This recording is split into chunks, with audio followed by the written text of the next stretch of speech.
intro this. Like, for instance, we're on right now, and I don't know what to say. What did you eat today?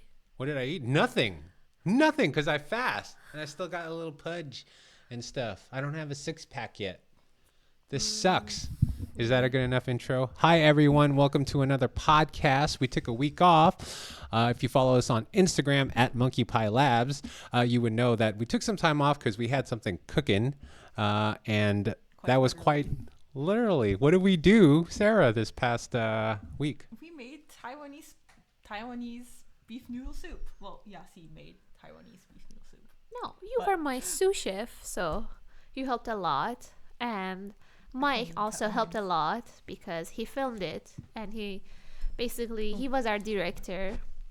So now we can gladly or proudly pronounce that we have our own cooking show on top of our podcast, which is great. Definitely. We chose Monkey Pie Labs for that kind of very, reason. We wanted to sort of experiment with different mediums.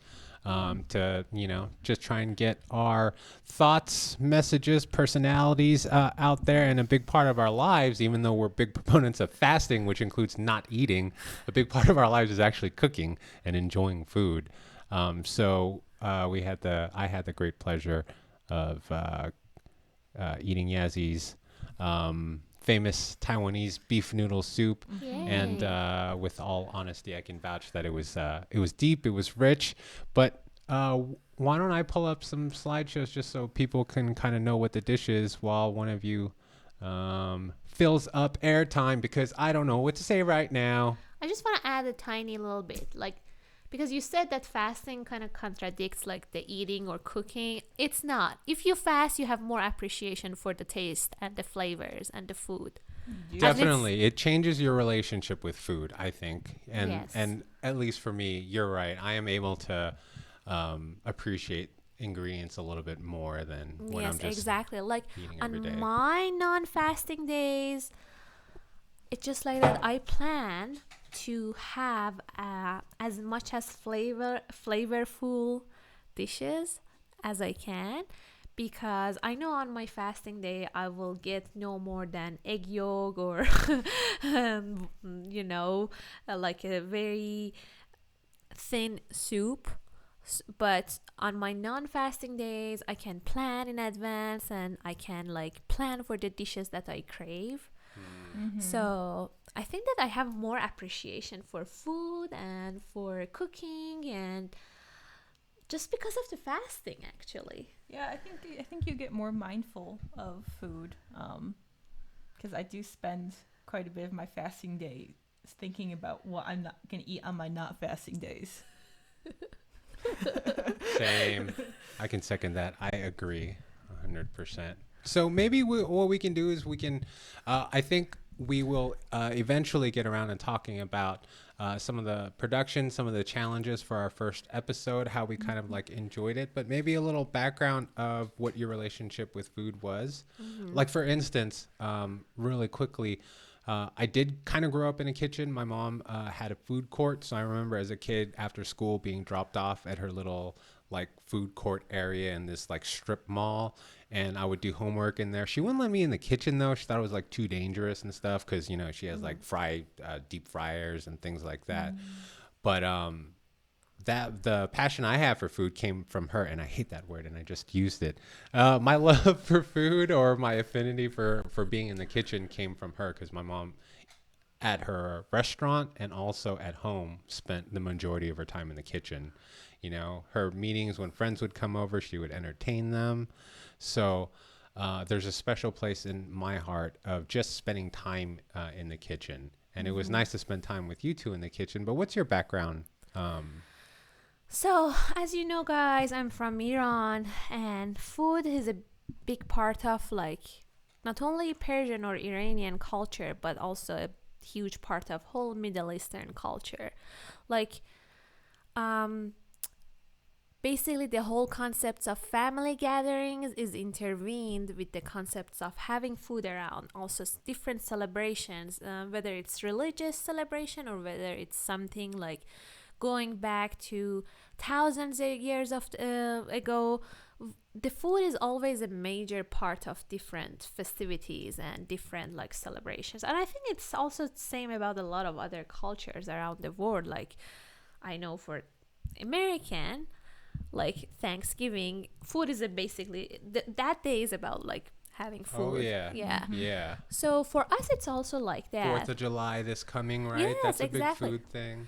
Italians too, that's a big food culture celebration type culture. So with Persians, it's the same way. Yeah, it's the same way, and especially like I remember all the time that we had to visit my grandparents' house. We spend times with them, and we cook, or they cook, or we enjoyed the food together. And Do you remember the first dish that like your grandparents or your parents prepared, where you were like, this is like, it awakened you to like the concept of like cooking and food and stuff like that? I can definitely tell it was like one of my grandma's recipes that because when I was a kid, everyone was gathering on my grandma's house, including my cousins and my like uncle and aunt and their kids. So my grandma was making usually on Fridays. So we gathered on her place usually on Fridays. So one of the special recipes that she was always making was also stew, or it was not a stew, sorry, it was a soup. It was green beans noodle soup that I happened to send you guys the photos. Does that have a Persian name? Yeah, it's ash rishte. I'm not going to try that, but okay, cool, Yes. cool. So rishte, ash means basically soup, or like a thicker version of soup, because soup is just like, I don't know, has this thin texture. But it's not quite a stew. It's like It's not as like thick as a stew, or it's not as thin as it's something in between. So you can think of in terms of you can think of ash as like a creamy soup texture. Okay. So not like Asian, because Asian soups are usually very thin, but like French soup or like Italian soups, they are like thicker or more creamier. So I think ash in general is something closer to that like creamier texture, but it's not also creamy. It's, I don't know how to say it. It's more thick. It's just thicker, just like that, adding like cornstarch or like something like that to your stew to make it like look like and this thicker. was your grandparents like Yes. recipe, or it was your grandparents who made this? Yes, and yes. and They- that was like one of the first dishes that Yeah, the first dishes that I kind of had my like memories of like being cautious about the process of that dish being made, because there was like also a lot of vegetables involved in making that. So I remember like my grandma used to go to get a lot of like veggies or like green leaves, so they used on that. So as I said, ash rishte is like green bean noodle soup. So it has greens in it, it has beans in it, and it has noodles. So the whole combination is something rich, and it's a suitable thing for like family gathering. So yeah, it was one of the first dishes that I remember. So like in like a Persian house, if there's like a celebration, is that like a staple? Like you normally would find that soup there? Yes, you will finally find that soup if there is a good chef or cook in that house. Like, I never made that dish myself.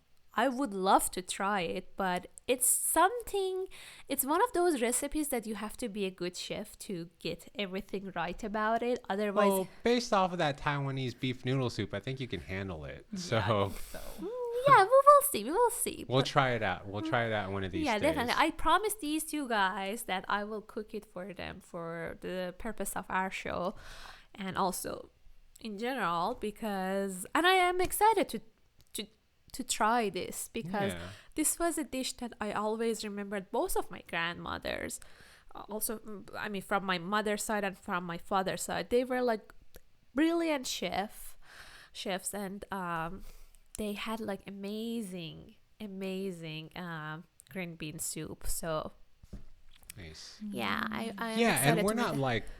like we're not like professionals like we were talking Yes. about off air, you know. So our main purpose for this cooking, other than sharing with you, like what we said at the top of the show, some of our thoughts and some of and kind of like our personality and things like that, that is also part of our background culturally, right? So I Exactly. think it would be great, to learn a little bit more about your Persian culture while you kind of show us how to cook one of these like staple dishes. Yes, actually, it's a very good point because I think that food is a nice opportunity to teach people about your culture, whether I mean, regardless of where you are from, your food is such a nice window to your culture, and people can learn so much by just observing how different cultures are like reacting or like acting around their like different dishes or recipes, or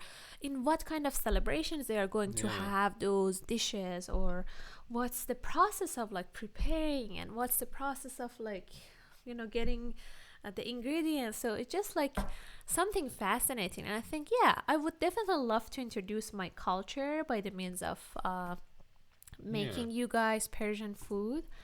So I hope you And we guys don't enjoy. want to like forget Sarah too and her Yes. culture. Was it a lot of like, hey, Parmigiano Reggiano in your household? Like what was going on in there? It was at my grandpa's house. Uh-huh. My grandparents' house. My grandpa was always cooking and always baking. Like we'd constantly have pizzelles. He'd make What is that? there are these cookies. Ah. I call them my family calls them waffle cookies because you make it in a waffle type. Did we have pan. that one time? Did you bring some over? Yeah. It was did. those cookies. Mhm, Oh, it was okay. those Yes, cookies. yes. We're gonna try and Yeah. get her to make those too because those are delicious. I remember now those cookies. Those cookies were like our fuel for one of the projects that we had a tight deadline, and we were like making these short documentaries for a competition. So I remember those cookies actually very well because on It those provided well hard and long needed night of like deadlines. sustenance, much needed. So, They are great where cookies. your grandparents, did they come from? Yeah, my grandparents came from Italy when they were either like children or teenagers. Nice. They came here. Can you get a little closer to your mic? Yep. I think Yaz's mic is running a little hotter. Okay. Okay. Is that okay? Yeah. Okay. You're fine, Yaz. Oh, okay. Just need her to be a little closer. Sorry. So they Yeah. came from where? Naples, My grandpa came from Sicily. Those are the only two southern places I know. Italy, and my grandma's family came from the north. I don't know. They're Southern both their Italy. towns were like small towns that. Bari. Hmm? Bari. Bari? I don't know if I'm pronouncing it right or wrong. I had a friend in grad school. He was from southern Italy, and he was coming from a town called Bari. Oh. Yeah. Bari. I'd Or have to look at a maybe- map. I don't know any. I didn't even know where the hell Ohio, Cleveland was until I got here. So What is I'm it gonna with you- skip this subject and What is it listen. with you people from California? Yeah, I know that sucks. I know shortcuts in California, but I don't know where a whole state is. Okay, so Italy, and then yeah. they moved here. Their first Yeah. generation. Yeah, my grandparents moved here with their parents, and that's my mother's family, and so yeah, I spent a lot of time like eating my grandparents' food Ugh, because what a rough childhood. yeah, it's terrible. Every time we'd go to their house, I'd be like, oh, have you eaten yet? Oh, you already ate? Well, I made this for you, so eat more. Aw, so cute. So terrible. No, that's the way. And like that, my mom was the same way. You first thing she says when you see her is, "Did you eat?" And then the next word is "eat." Eat. Look, I made this for Yeah, you. yeah. That's the love, though, right? Yeah, that's love. Yeah, no, I loved that a lot. What Yeah. was like the first, like Italian dish that you fell in love with?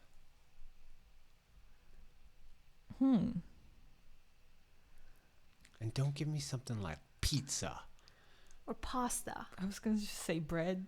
Oh, yeah. Garlic bread. Oh my God, of course. I don't know, just No, that's simple fair. bread. It was the simple bread. Yeah, Did your just simple bread. grandparents like bake bread? I think so. Wait, how could it be your favorite if they didn't bake it? Yeah, What's your favorite thing that they sort of like? Did they cook a lot? Oh, let's start there. Did they cook a lot in the kitchen? Was it like like celebrations? Was that like a big affair and there'd be like cooking? We have like Sunday family dinners and like every holiday and everything. It's harder for me to remember because this only lasted until I was about like 12. But you're 15. It should be 3 years ago. Yeah, it was so recent. Baby. Oh, yeah. Little baby. It's just like my way of bullying Sarah because she's younger than me. Yeah, don't let the sweet smile from Yas fool you. She's quite a bully. She really is. How I bully you guys by like saying that, oh, she's younger, or Well, You you are- just said you were a bully, so I was just adding weight to that. no, I know. This is my way of bullying them by like telling her that, oh, she's just a baby, and I think that sometimes I I'm might baby. go overboard, but hopefully No, you you will don't. handle it. You will handle it. I have 2 older sisters. I can take it. Yes. Every time I say something to her, she will like mention that.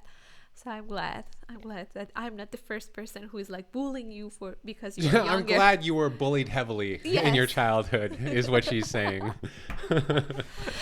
Why, thank you. So, you know what? I was trying to push the Italian thing just because of our cultural thing. What, like Sarah is definitely a foodie. She loves a lot of food, but maybe are you more like into like the Chinese cuisine? So recently, by recent I mean past couple years, most of the dishes I cooked have been like Asian cuisine or Chinese cuisine. But I think, referring to your question before, like what food really stuck out to me, I think my mom's pizza. Oh, yeah. Because it's also like the first one that I showed an interest in, like trying to help cook. Yes. Yeah. And that's part of like family cooking, is being in and interacting, and passing down knowledge if you're the parent, and just spending time with your kids and spending time with your parents. You showed us pictures of the pizza and it looks fucking fantastic. Tell me more. One day you'll eat it. Tell me more. Well, my mom has spent like a long time perfecting this pizza, and she like makes her own dough and everything, and I really love it because it's not greasy, and I like thicker pizza. No, yeah. And so like it's usually like pretty thick, but not like too thick. It doesn't feel like like some Chicago style pizza. It can feel like a cheese pie. Way thick. I think which it's is like good sometimes, but which I also love. so what is I it think more it's like? a good thickness. It's thicker than New York style, though. It's thicker, definitely thicker than New York style. Okay. Is it thicker than thin crust? I'm just kidding. That's a stupid question. Does she like roll it out? Does she She toss tried. it? Does she I stuff think it with hot dogs? She always Like says the that she- Koreans? I think one time we might have put hot dogs on as toppings. It's kind of like a pepperoni, I guess. Yeah. Yeah, we put pepperoni on it. Sometimes we put peppers and onions. And my mom always jokes, if she ever tries like the pizza twirling thing, she'll drop it on the floor. So we've never tried that. No, it's way easier. Really? Yeah, no problem. Oh, wow. I always was intimidated by it, but like I think it's no problem if you do tricks and stuff. Like, can you believe they have pizza competitions in Las Vegas? I think they might even did it on like ESPN3 where there's twirling competitions. So people will do like 2, 3 at a time, just twirling. I don't know, man. People are entertained by almost anything. I haven't. Obviously. They are. Maybe we can do a pizza cooking video one day. Yeah, definitely. We can do that. Yeah. Break out the stone. It is my favorite pizza. My mom's pizza is my favorite pizza in the world. By the I way, tell her every time she makes it. like any particular specific kind, by the way? Like, what's your favorite topping? I really like it with pepperoni and peppers. Oh, yeah. Yeah. I love the peppers on top. Yeah. So you mean like bell peppers? Bell Okay. peppers. Yes. What about mushroom? Do you like mushroom on top of I the? love mushroom, but my mom doesn't like mushroom, so we don't Yeah. usually put it on. So here's the thing. I think it depends on how you, because I tried to add like mushrooms on as my toppings on my pizza, and I had some like on and off. I mean, successful and not very successful experience with that, because sometimes the mushroom becomes like very juicy that you don't like, and sometimes it becomes so like, I don't know, like crispy that it's almost burnt. So finding a middle ground on how to make the perfect mushroom, I think it would be like, That probably has to do with thickness, right? Because if time and temp doesn't change, then it's really just the thickness that can result in a crispier mushroom versus a wetter mushroom, Yeah, right? but I Something think that that- holds too much moisture. yeah, that's a good thing. Yeah, I don't know why it was tricky for us to do, but I think that what I love really is like if you can put like basil Oh on your yeah, pizza. we put like basil and parsley and oregano, maybe. Oh yeah. I don't know. I just grab spices from the cupboard. And I think the key, anyways, is how well you get your crust, right? I think the Oh. toppings are very like personal thing, right? But I think what makes a good pizza usually starts off with like a really great crust. I mean, like there's the yeasty kind, there's the sourdoughy kind, right? You want to get like a hot. Anyways, we can like I watched a lot of documentaries on pizza for fucking some reason. There's the show on YouTube called like the Pizza Show, and David Chang had a whole thing on pizza. So it's kind of significant. But the interesting thing for me about you, Sarah, is that you have this like rich food cultural background, being Italian, but you get into the Chinese cuisine, right? So first of all, why do you like Chinese cuisine? And also, because I know, Yaz, you're like okay with spice, but it's not necessarily like you go seek after it. Like, do you like the Szechuan style of I love the spice? spice. Yeah. Yeah, I mean, I love Italian food, and I could eat bread and cheese and pasta all day long. And I ate pasta most of the time growing up. Was my main dish. But ever since I went to China about 5 years ago now, I don't know. I went there and I ate the food, and I just fell in love with the food. I was like, I don't know. I feel like I got an awakening. I was like, oh my God, this food is delicious. And I just became obsessed. Yeah, I think that I totally get you, because it is something that happens to me also after like coming to US, because before that, like Chinese restaurants, in my opinion, I mean, or at least the Chinese restaurants that we have back Here? in Iran, Do we have Chinese restaurants here? We got like Panda Express, right? we We have have Chinese restaurants here. Yes, like Shanghai. Yeah. That's The Shanghai. Shanghai cafe, there's the Szechuan restaurant. Oh, so I just don't get out. Yeah, you just don't go outside. Sorry, Yeah. you were talking about Yes, in in Iran. Yeah, in Iran, like the Chinese restaurants, they are like producing these like greasy food. So or like some of them were like very fancy. So you don't wanna like spend money to go there to just try out things that you are not familiar with.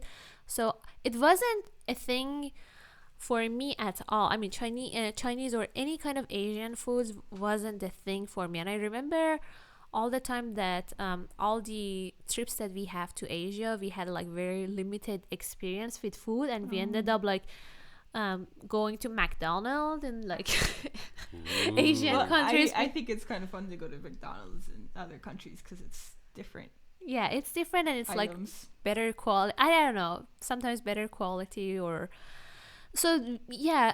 Even like when we visited like Asia, I remember that like we didn't try that, I mean, that many Asian foods, and I can't blame my family, because first of all, we were like teenagers, and our parents, they were like kind of like middle-aged, so they wanted to be conservative and try out things that they are familiar with. So for some reason there is this like common misconception about like Asian foods that it's just like it's raw fish, or like a lot of them are like not cooked well or things like that. So because of that, we didn't try as many as like unfortunately Asian food or street food.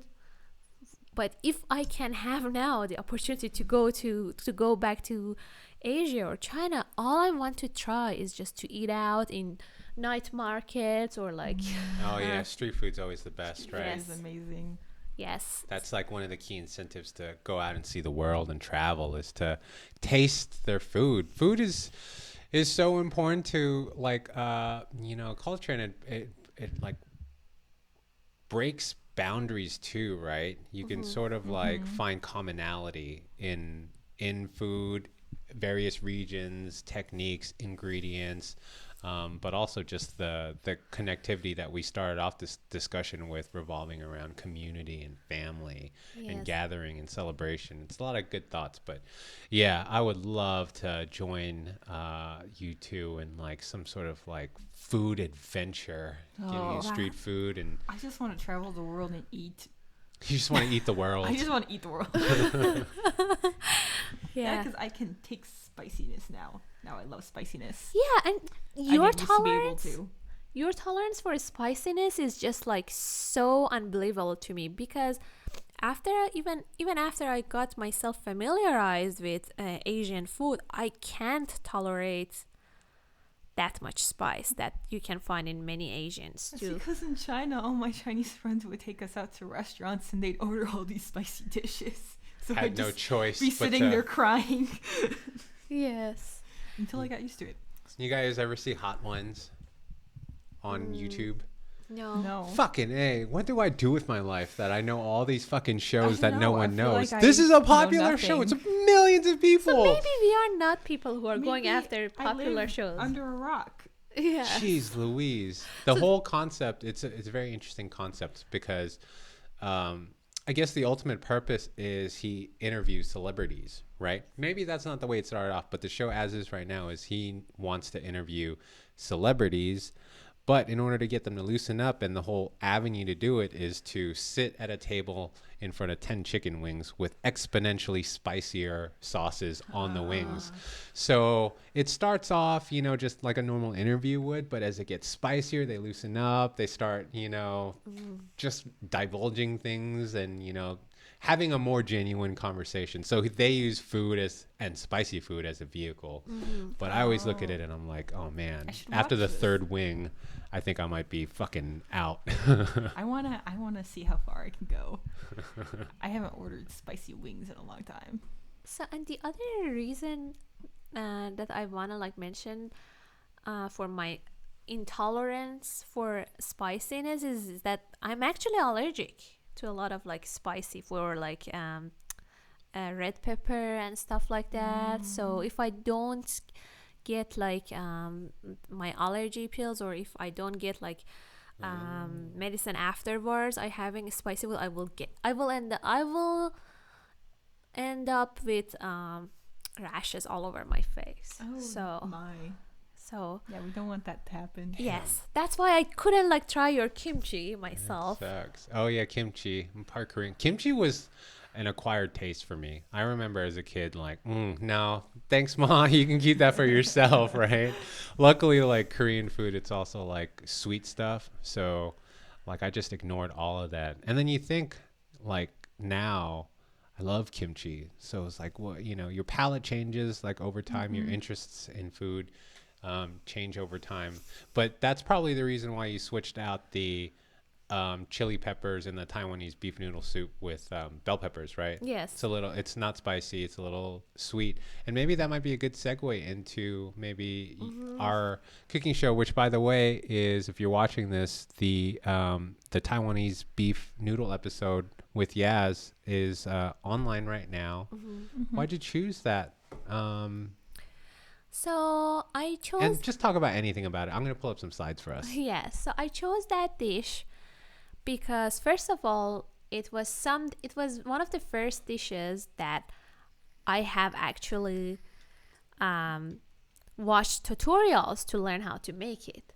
So, and I had different experiments with it. Like, at first I was watching tutorials, then I tried to create my own version, and I had some trial and errors, and now I have finally reached at a moment that I am confident to show other people how to cook it.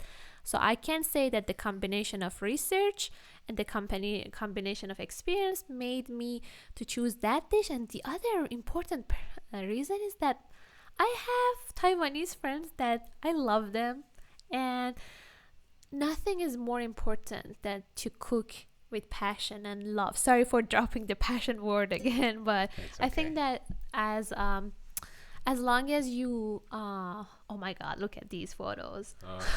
I This know. is delicious. I wanna cry. Yeah, I'm getting hungry again Yeah, just so looking at the hungry. fucking photos. Yeah, So good. I think It that was good. for my Taiwanese friends. That's a bomb ass kitchen, by the way. Oh, thank you guys. Thanks for your compliments. I put a lot of hours. Actually, this was a set we built from scratch because we're rolling in the dough. So like and subscribe, please. Rolling in the dough. Yeah, but as I was saying, so this is my friend Jonathan. He's Taiwanese and his parents are from Taiwan, actually. So I remember the first time I was like making this beef noodle soup. He walked throughout our kitchen and he told us, "Oh, the place smells like beef noodle soup." And I was like, "Oh, is there such thing as like beef noodle soup like smell?" And he was like, "Yeah, it's a very distinct flavor for us to grow up with." And I realized that, oh yeah, so I'm doing a good job and I'm on right track. And I have other Taiwanese friends who unfortunately couldn't come and try that dish on the day I that we think, were. but just to interject and like let the viewers know what I think your mind was going through was like you needed Taiwanese verification that your dish was bomb, right? Yes. And so what you guys didn't know was poor Jonathan off camera was held at gunpoint to say nice things. So no. He is Taiwanese and he loved the Taiwanese beef noodle soup. I think he even mentioned that it was like it's like his staple dish. First thing he does when he goes back to Taiwan, right? Yes. Is have a good bowl Yeah. of Yes. Taiwanese beef noodle soup. And yeah, it's such a proud moment for every like chef to know that, oh, people who actually have experience with that dish previously can like endorse you now and can like give you verification for your like results. So Yeah. I was very happy. Oh, we have Mike now in the footage. So Just my back. I think, Sarah, it's one of these moments that I am angry at you and try to say that, Sarah, what did you do that? Probably. No, I'm just There were joking. quite a few. Yeah. No, Sarah was a great co-host of the show, which you guys should just watch. I don't know why we're gonna take like an hour to describe the show when you can watch it. It's only 16 minutes. You guys better watch the fucking show. Yeah. It's I didn't like mean to one be of so our aggressive. I'm shortest taking after videos. Yazi over here. Yeah, it's not that long. Mike did a great job. Sorry. I know you don't feel comfortable when people are it's true. complimenting you. I mean, it was fantastic. I mean, like seriously, But I was excellent. But Mike, you did Okay, just stop, dude. yes, you did such a great. I can't like get it out of my head. You know, now that you say that, all the commenters are going to come out going, no, because YouTube's full of hate. So thanks for setting me up for disaster. Now people are going to say the video is so shitty and it's that Asian dude's fault. No, the people are not going to do that. And I think you did such a brilliant job. Especially I know that how I was messed up in like some of the moments that you successfully get them out of. You took them out of the footage. So Oh yeah, I'm an editing genius. I can make anyone say anything. I'm just kidding. I did used to for fun, and it was only for me. I used to like edit like my boss and make him say stuff like, "Michael, you are the greatest," and I would replay it at night before I go to sleep. Whatever helps. I'm just kidding. If he's watching, that sounds way creepy. But that was an awesome day, and I'd love to like explore cooking some more. But what'd you get out of it with the struggling for a segue? Writer, help me out. Master's degree, anthropology, tied into that. Stop throwing things at me. I don't know. I need help. No dead space. So like, What were your thoughts after the cooking video? Okay, after that cooking video, I realized that first of all, how hard it is to make a cooking video. Because all the time we are watching these beautiful, nice, short, like clean, like tutorials on YouTube on how people are making stuff. And you do have the hardest job as the host, because you're not only just, for everyone out there, first of all, English is not your first language, Yes, right? obviously. It's Farsi, right? Yes, Farsi is my So first language. English is not your first language. You have to host the show. You actually do need to keep an eye on all the gear and technical stuff, because you have to know your mark and which camera's on at what time, right? And then you have to cook, you know, not just for the video, but then you have to cook for us, because we demand it. So we were like, we're not shooting this unless we get a fat bowl of Taiwanese beef noodle soup. So you had a lot going on. So sorry to interrupt, but I just want people to know that you had a lot to do. Oh, thank you And so you had much. to direct me as well. Yes, but you were not that hard to direct. So Oh, I'm happy to. yes. She just said you're not hard to boss around. Yes. Basically, that was exactly what I was about to say. But since we talk about not bullying her, I tried to say It's it in okay. a nice Just be way. honest. Be who you are, yeah. I'd rather you just be honest. I'd rather have the bullying. It's strange to not be bullied. No, but seriously, the In fact, interaction. now I'm sad. Now I'm just sad for you, dude. No. You don't need this in your life, Sarah.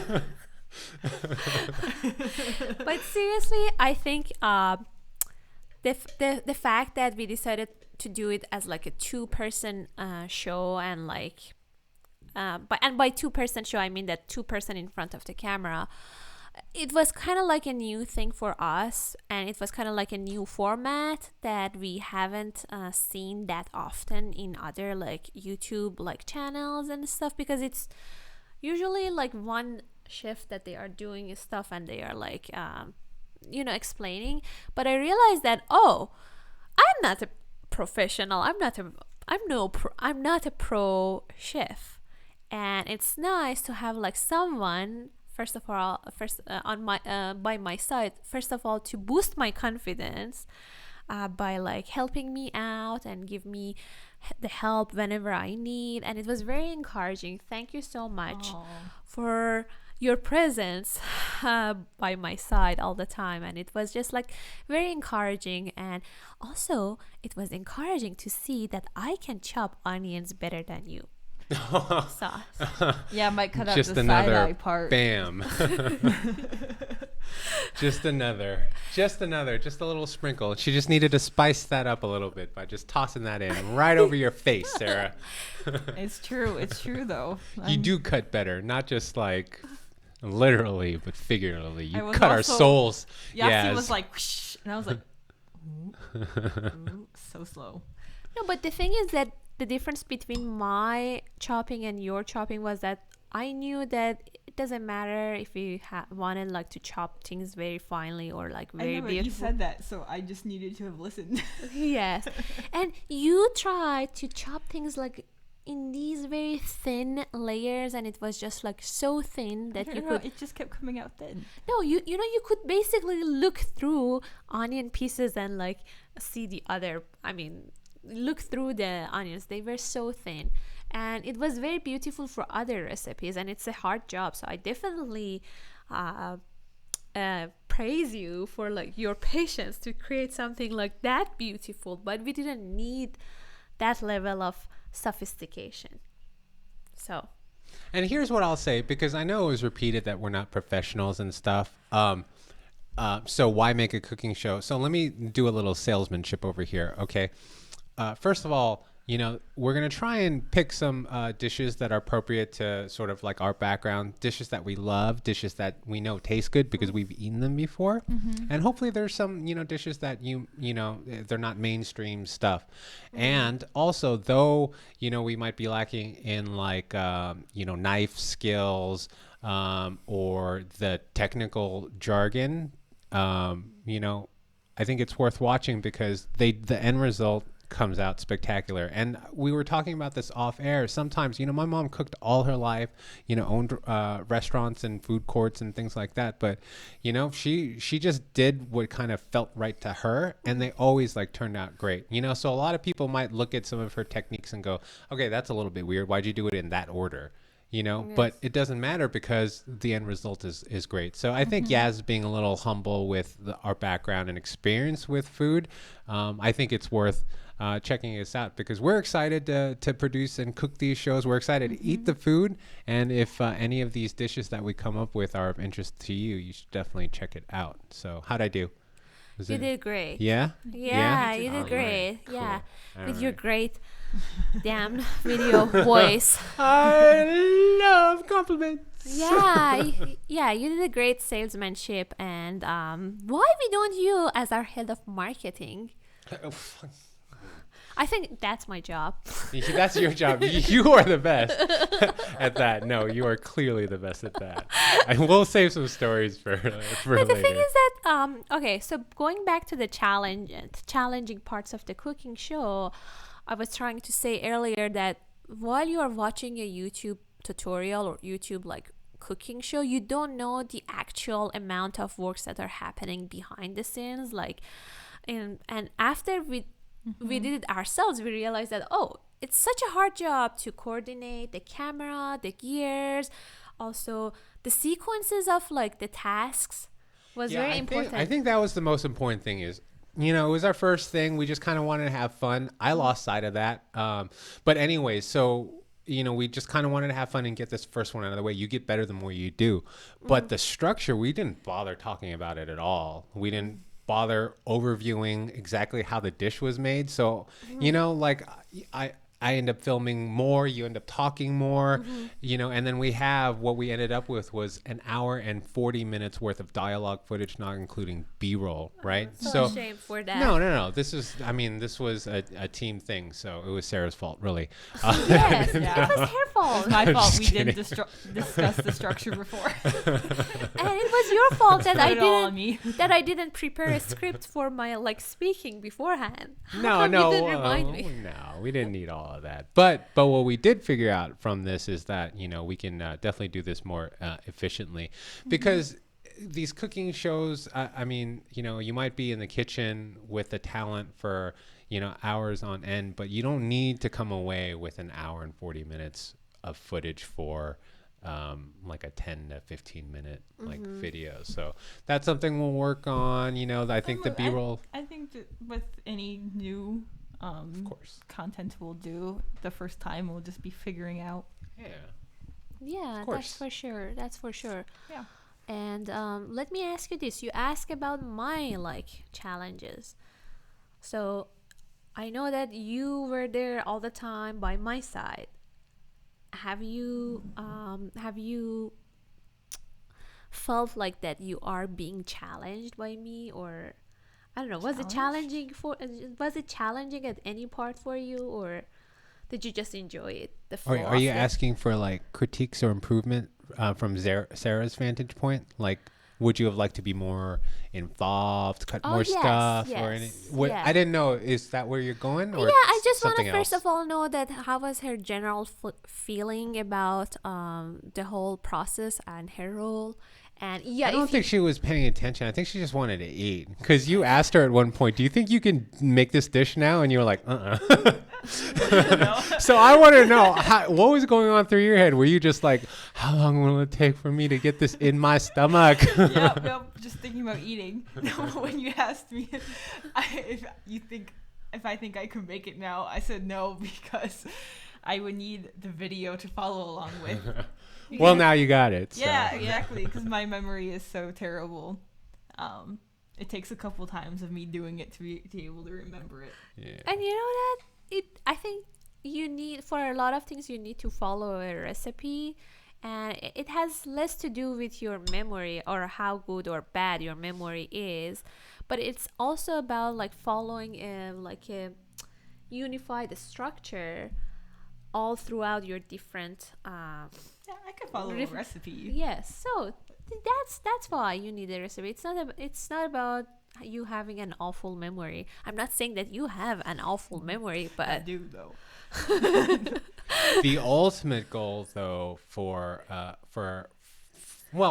me, the ultimate goal is to know enough technique to not need a recipe, to know enough the like foundational elements that you can look like at a piece of protein or a piece of vegetable, and then and know that you can hero it with the ingredients that you have on hand, right? And to know how to treat the ingredients well, to know the balance of flavor, right? Acid, sweetness, umami, salty, like to be able to like balance that. So I think these recipes are great and needed, but ultimately you want to be able to sort of like look at something kind of like what you do is you look at a recipe and then you go, I know what I would like, and then skew it, and change it and modify it to your sort of like tastes. And the more you build up experience in the kitchen and these foundational like techniques, then the more you can do stuff like that. Yeah, that's definitely true. And so I have to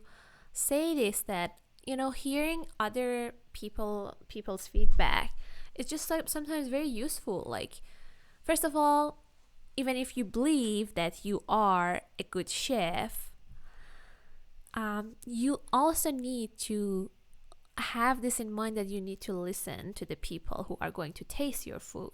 And sometimes other people who might be at your like gathering or at your house, they might have like more experience with that certain dish that you are going to prepare for them. So it's nice to have a good like ear, have an open ear to listen to other Almost people. with anything, right? But to a point, right? Because you want to stand by your convictions, but with anything you kind of want to but listen I also to feedback.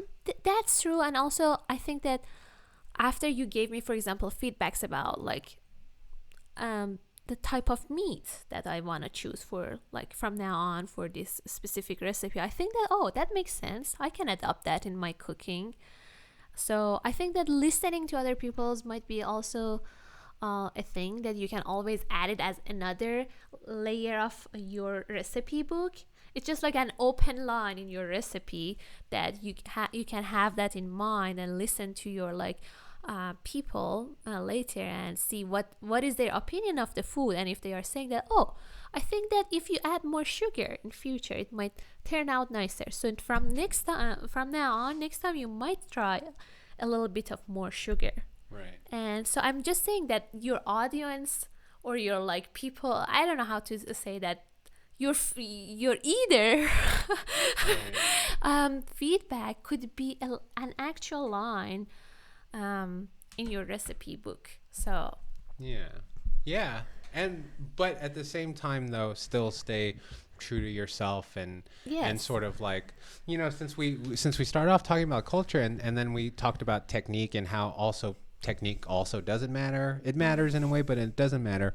Like the reason why I know you mentioned, you were talking to Sarah about why you add the meat later in this dish, and it came from a Persian thing. You like to caramelize your onions first, right? Yes. And get some sweetness out of the onions and the flavor. And to speed up the process, you add a little bit of brown sugar. Yes. Right. And then you said a lot of people that you've researched put the meat first, right? Yes. And technically it's to create fond, right? You want like the blood from the meat to hit the hot pan and create these brown bits in the pan, and that helps to serve as a base for soups, stocks, or sauces and things like that. So that's the reason, and that's normally how you would do it. But you're saying in the Persian culture, which I find fascinating, is that you start off with the onions. You know what I mean? Yes. So, and by the way, like meat, you can do that, create the fond, brown on all sides, take it out, and then caramelize the onions. But regardless, that's the interesting part, is because they do it differently. And I've heard this before, and the dishes turn out better. You know what I mean? So it's not, it's like to a certain level. It's nice to know these things. It's nice to get feedback from other people, but you also have to, you are the chef in the kitchen when you're cooking your dish. So you gotta like, be confident about it. And your confident cooking that day led to a great, like if you didn't tell me any of all of this, right, and you just handed me that bowl, like I would pay money for that. You know, it's a great dish. You know, Oh, that's so I didn't tell Thank you how you. much though. yeah. Oh, yeah. So it 50 would be nice. cents. I got $1.20 on it. No, no. That's a great restaurant dish. So, all right. Well, I don't know if you can see our marker. Are we about at an hour in? Do we have anything left to talk about that you guys want to discuss regarding food? What we want to I look have very forward bad to? eyes. Can you see the It's time? at 50. Oh, it's at 50. Should we kill 10 minutes? 10 minutes of dead silence. Did we miss anything though? Actually, Like the form, we wanted also to keep this. You said before we launch the start the podcast. You said that we can also discuss that how we wanna take the show from now on, or what do we wanna do. Are we going to change the format a little bit or things like that? Oh yeah. I mean, first of all, we're welcome to feedback. So if you guys do check that video, we should probably put a link in the description to the actual Taiwanese beef noodle Oh soup. yeah, definitely. I think a lot of the things we're going to change behind the scenes just to be like more efficient. But if you guys see some things that you'd like us to concentrate more on, or if you have dishes that you'd like us to see that is within our wheelhouse, Yeah. then we'd If be happy anything to do that. Korean, Persian, or Italian that Yeah. you want from us, Yeah. We can work on I got that. a little Filipino too, so if you want to see like menudo, caldereta, lechon, we can go that way. You don't eat pork though, so that sucks. Yeah, I'll eat it.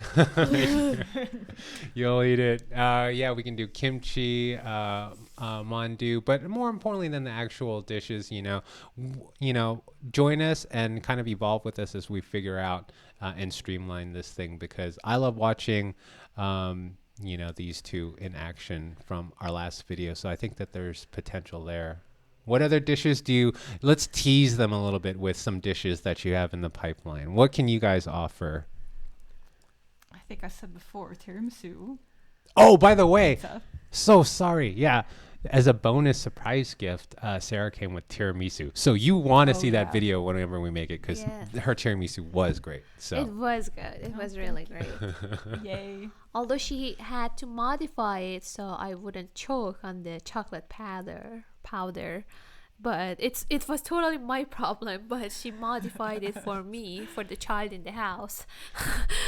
So like 7 other people were denied cocoa powder because of you? Yes. Yes, because other people could be fun without not having cocoa powder, but guess what? If I get hurts by having the cocoa powder and choke on it. Yeah, no, we don't want to see you suffer through. Yeah, tiramisu is not something you should suffer through. I So don't want anyone to suffer from mine. Oh no, That makes it more, I guess, more unique yeah. to me. I guess, I don't know. no, that's awesome though. So you're teasing them with the tiramisu. That is definitely worth checking out. Do you know how to make your mom's pizza or I the do know how to make cookie? The The cookie. Oh, yeah. the waffle. Yeah, that cookie one's thing? easy. Okay, cool. Yeah. Cool. And then Yaz, I know you've got a whole bunch of Persian cuisine. Like you should check out your Instagram. Are you still actively posting on your food, or is this a hidden thing that I just? So Uh-oh. no, Scratch it's not. that. Okay, so it's not a hidden thing. I have another Instagram account that used to be dedicated to my only vegan dishes. So those Instagram page is Gotcha. is They no were way. beautiful. You should restart that with just the dishes that you send us. I mean, because Yeah. the dishes that, I'm really glad that you like the visual of those, but I'm not vegan anymore. Guess what? I'm not vegan anymore, and those dishes and I'm not vegetarian anymore. those dishes were basically more like a food decoration rather than to preparing a recipe. It was basically like the way I was designed and played with my dish, or the look of my dish. Yeah, your plating is pretty good, I have to say. So I'm so let's glad. tease them before we wrap up with some Persian dishes Yes. that. So the things that I want to definitely show on top of, we said that I want to show ashreshte.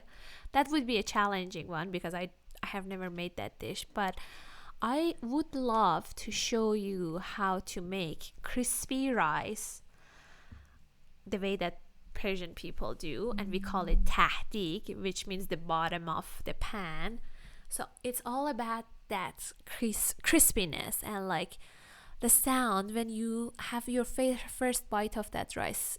It must be something crispy, like a chips. Sometimes as crispy, sometimes as crispy as a chip, or chips.